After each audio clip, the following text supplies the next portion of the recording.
52 ദിവസം നീണ്ടുനിന്ന ട്രോളിംഗ് നിരോധനം അവസാനിച്ചു.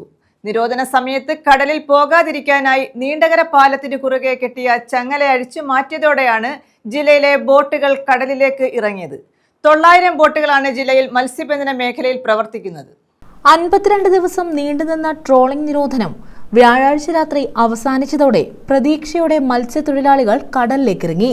നിരോധന സമയത്ത് കടലിൽ പോകാതിരിക്കാനായി നീണ്ടകര പാലത്തിന് കുറുകെ കെട്ടിയ ചങ്ങല വ്യാഴാഴ്ച രാത്രി 12-ന് അഴിച്ചുമാറ്റിയതോടെയാണ് ജില്ലയിലെ ബോട്ടുകൾ മത്സ്യബന്ധനത്തിനായി നീണ്ട ഇടവേളയ്ക്ക് ശേഷം കടലിലേക്കിറങ്ങിയത്. വ്യാഴാഴ്ച രാവിലെ മുതൽ തന്നെ ബോട്ടുകൾക്ക് അഴിമുഖത്ത് നങ്കൂരമിടാൻ അനുവാദം നൽകിയിരുന്നു. നിരോധനം അവസാനിച്ചതായുള്ള ഫിഷറീസ് വകുപ്പിന്റെ അറിയിപ്പ് രാത്രി 12 മണിക്ക് ലഭിച്ചതോടെയാണ് ബോട്ടുകൾ കടലിലേക്ക് പോയി തുടങ്ങിയത്.